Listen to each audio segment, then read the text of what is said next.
what could happen if I can access to your power plant or the water and electricity system and can control and shut down the entire system? What will happen if a pressure valve is not open at the right time because it is controlled by connected to the internet? SCADA, IoT, smart cities. We think that this is a technology boom. It's helped us to live our life comfortably. But if hackers can get access into that, that's it. It is a devastation. It could bring down the entire country to standstill. So that's the highest threat we are moving ahead. So it's not something which people can say it is related to IT. IT people can talk about. No, me and you, as a normal end user, as a family person, as a user of water and electricity, we are all getting impacted with these cyber attacks, cyber threats. So it's very important to know and make sure that we understand. The more we are aware about the system, the better we are equipped with to protect and to prevent getting into these traps. Okay. So the hacking escalated from individual to large, well-organized and well-resourced entities. So you can talk about some of the benefits of organizational hacking, like educational training and tech support, storefront of hacking tools, zero-day exploits, sophisticated organization. Only they are there. It's like a gang of goons. Previously they go and get someone to kill someone. They are organization. You go and pay them. They will make sure that your competitor is no more. So now what's happening? They are doing it as an organization. You pay them. They make sure that a particular website or a particular organization is no more existing. They use all their mechanism to bring down. And not only that, it's backed by government, as we spoke before, supported by currency like Bitcoin. So you are getting into the Bitcoin world. Am I right? So today's world is everybody is moving into the Bitcoin. The government are getting initiated to use Bitcoins as an alternative currency for banking and normal banking system and normal currencies. We do not know what will happen if this Bitcoin registries, which is stored centrally, is controlled, will be controlled by a hacker. What could happen if they can change the registry of the Bitcoin centralized managed servers? What might happen? We don't know. So that's exposure we are getting into. Obscurity gained through anonymous networks like telephone networks and other things. Okay, the hackers, let us understand now. We understood the evolution of adversaries, why they are coming into, what is their motive, and what type of adversaries are available, like individuals, criminals, governments, and activists. And what is the benefit they are looking from that? Okay, what is the impact? We understood that. So let us get into the next step. Let us understand what's hacking tools, how they can hack into it. So if I know that, I know when somebody is trying to interact and try to get information, I know that which part of the kill chain, which part of the hacking system, advanced kill chain I am in. Hackers rely on two primary categories of tools. The first one is social engineering. It's something about techniques. I'm not sure how many of you have seen a recent World Hackers Forum. I'm not sure how many of you see the video where the Hackers Forum they give a live demo of a group of people.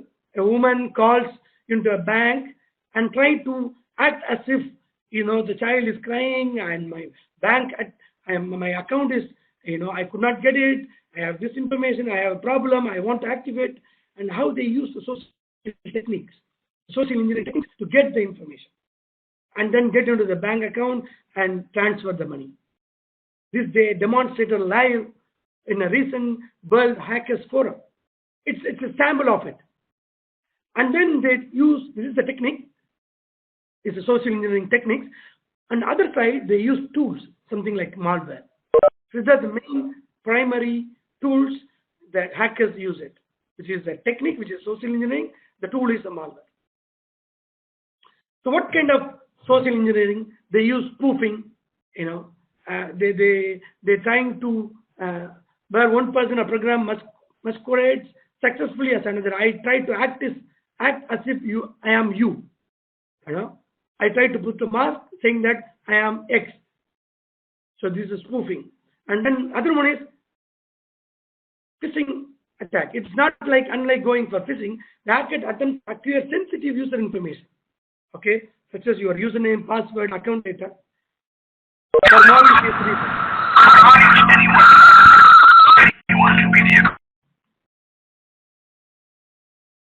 And then spear phishing is an email spoofing fraud.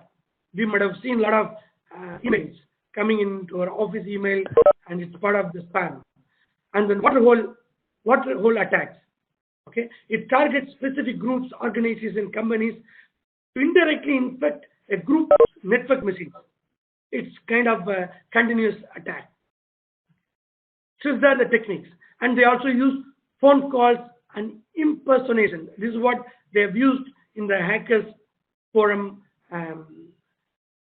recently. And malware tracing, in the use of online ads to spread malware. When you are browsing a website, the ad comes, a pop-up comes saying that you own a lottery.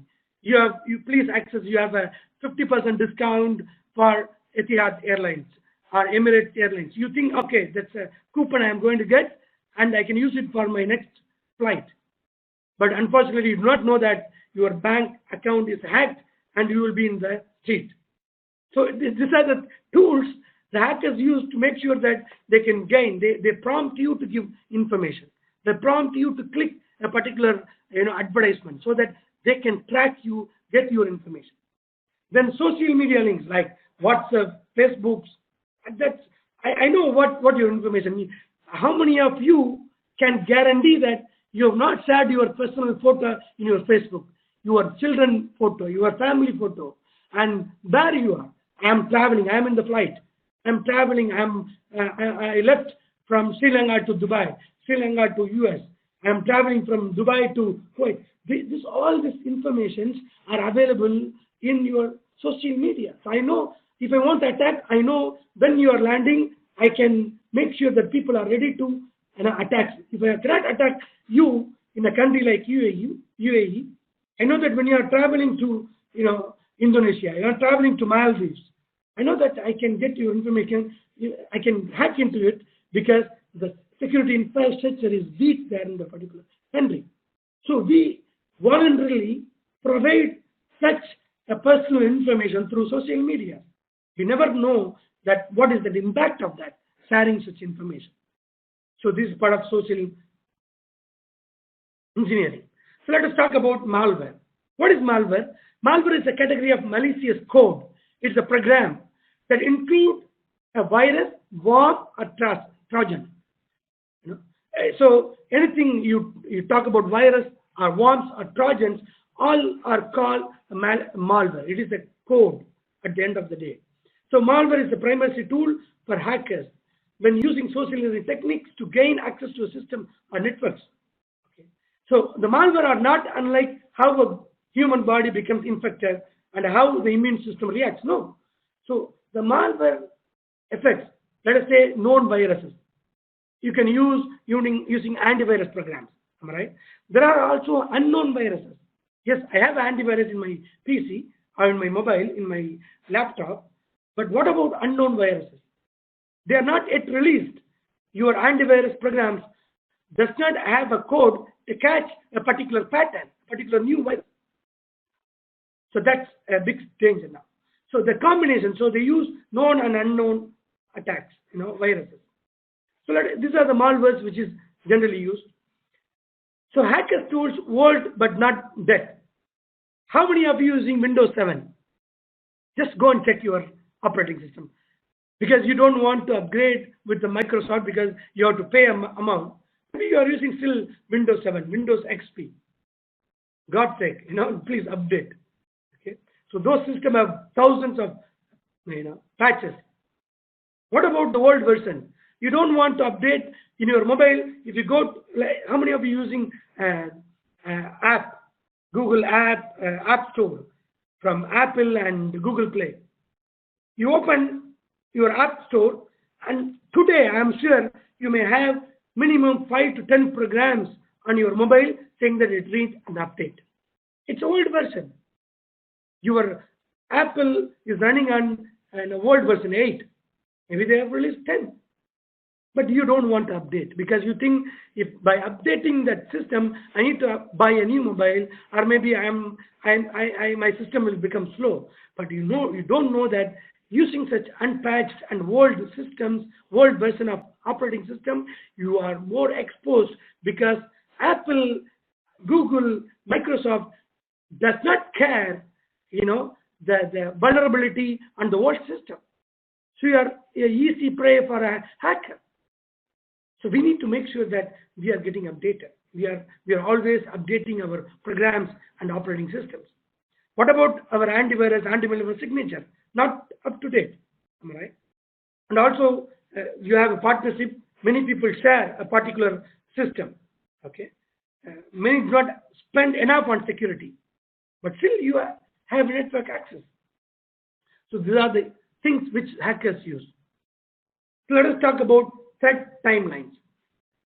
We talked about Adobe, MS Office Zero Day attack, Japanese Korean target attack on Google Play, Android, Adobe Flash, and recently we have talked about ransom hack, eBay, Heartbleed, Apple has got into attack, Linux.